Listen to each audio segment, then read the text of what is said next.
for the hellfire. The companions of the Prophet ﷺ were terrified. But then he smiled at them and he said, Bushra lakum, good news for you. The one for Jannah would be from you.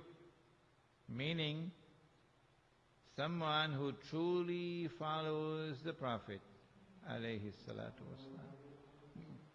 Someone who holds on to the Quran and Sunnah, regardless of the price he may have to pay.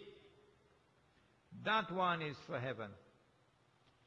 But then he went on to say that the 999 would all be the people of Gog and Magog.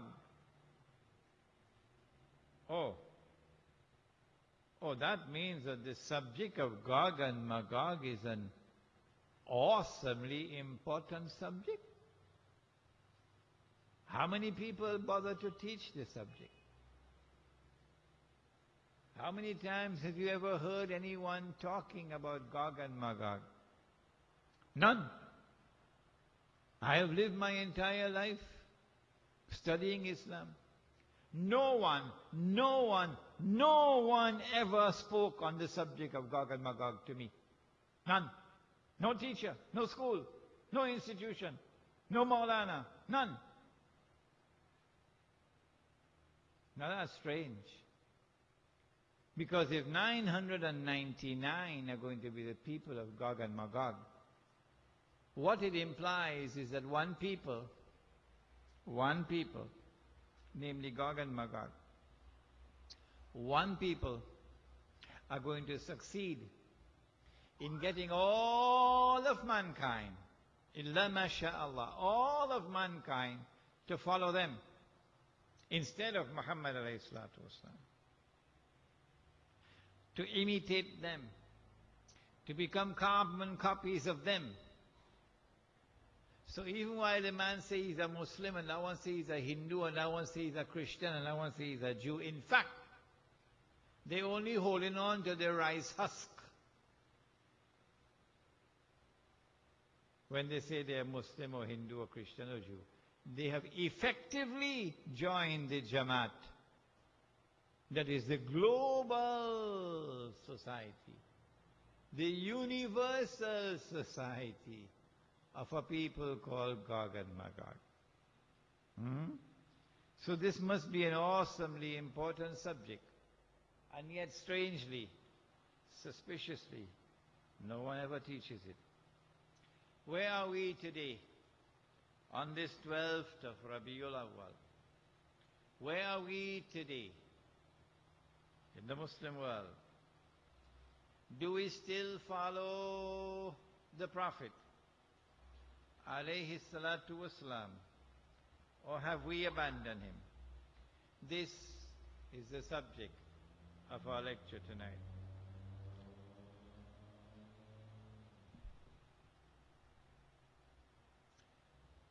Let us begin with the very heart and substance of the Sunnah of the Prophet alayhi salatu wasalam. Nabi Muhammad alayhi salatu wasalam, followed his father Ibrahim. ثُمَّ أَوْحَيْنَا إِلَيْكَ, says the Quran. And then we revealed to thee, O Muhammad alayhi salatu wasalam, أَنِ اتَّبِعْ مِلَّةَ أَبِيكُمْ Ibrahim, that you also must follow the religion of your father Abraham.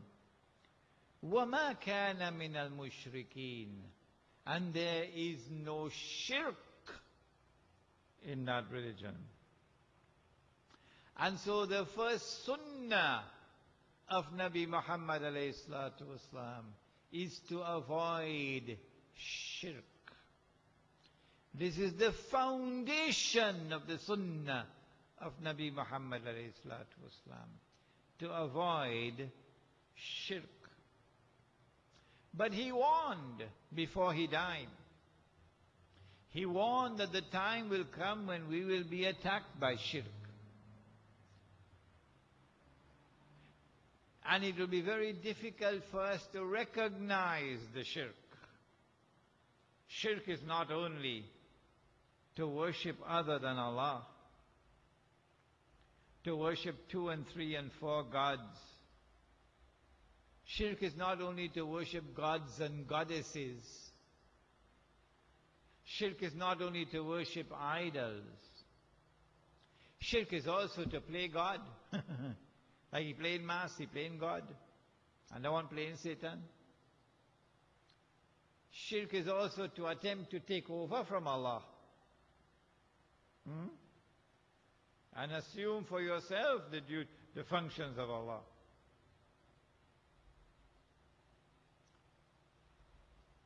He said shirk will one day attack you. But be difficult to recognize it. How difficult?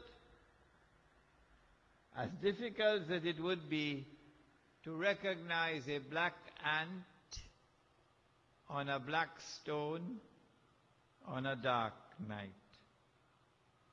That's how difficult it will be. Who can recognize a black ant on a black stone on a dark night? You could have a PhD from UWI. They make no difference.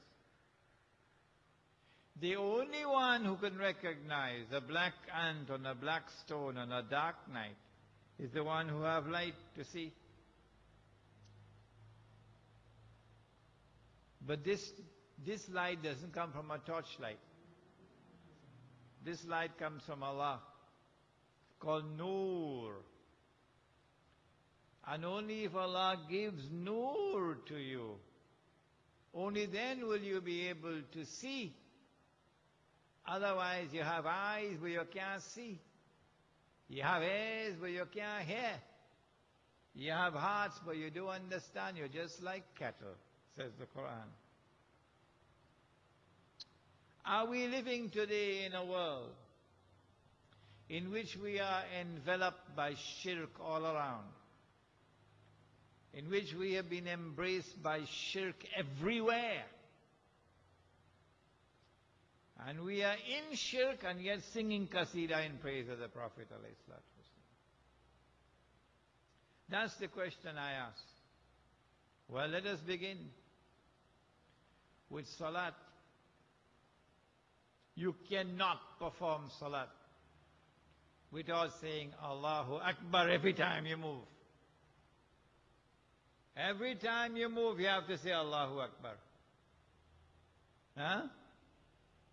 Can you perform salat without saying Allahu Akbar? No. What does Allahu Akbar mean? Huh? Allahu Akbar means Allah is supreme. Allah is sovereign. Allah is supreme. Allah's authority is supreme authority. Allah's law is supreme law. That is Allahu Akbar.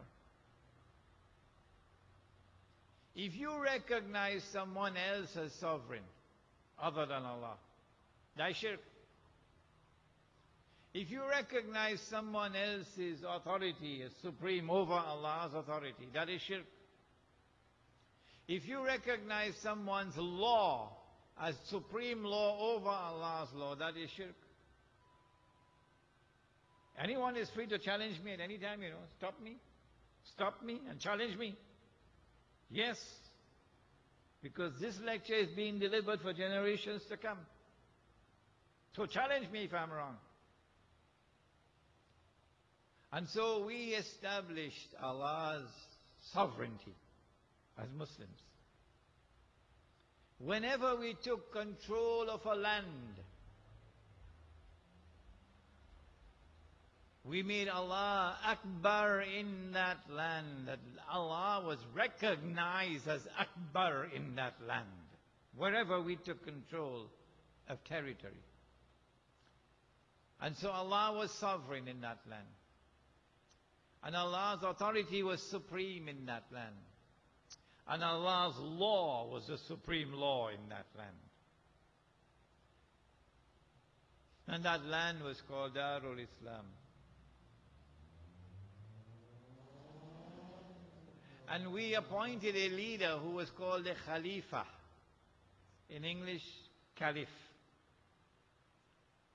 He's also known as Amirul Mu'mineen, the leader of the believers. He was also called the Imam. 3 titles: Khalifa, Amirul Mu'mineen, Imam.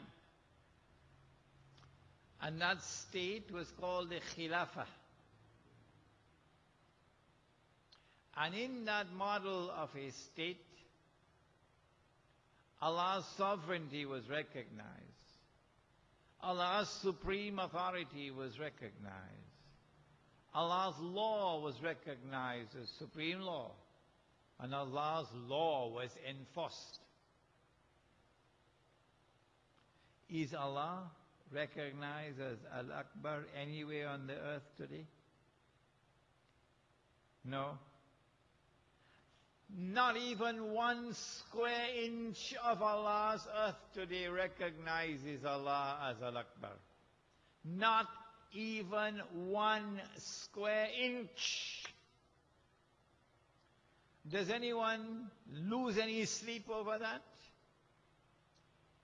Does anyone weep over that? Do any tears fall from the eyes over that? That Allah is not recognized as Al-Akbar in even 1 square inch of the earth today? No? We sing in Qasida. The Khilafat was destroyed in 1924. By whom? By those who came before us, the Jews and the Christians. A particular part of the Jewish and Christian world which was white. Euro-Christian and Euro-Jewish. They destroyed the Khilafah.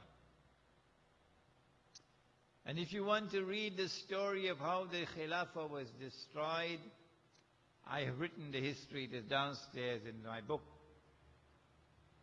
But I found about my Muslim people in Trinidad, they hardly ever read.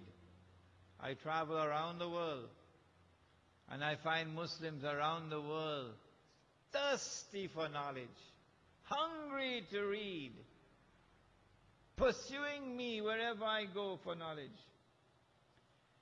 But my own people, I have found them needing a wake-up call.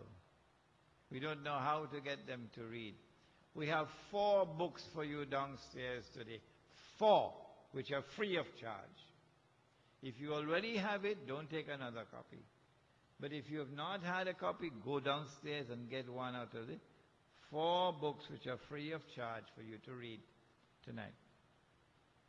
The Khilafah was destroyed in 1924. What was it that replaced the Khilafah? Something that came from those who came before us, the Jews and Christians. What is it called? It is called the modern secular state. What is the modern secular state? The modern secular state is shirk with capital letters. The modern secular state says we do not recognize Allah as Al-Akbar. No. The state is Al-Akbar, not Allah. Sovereignty belongs to the state, not Allah. Supreme authority resides with the state, not with Allah. And the highest law is the law of the state, not Allah's law. Is that shirk? Allah could make it haram, but the state can make it halal. Like they made gambling halal in this country. The PNM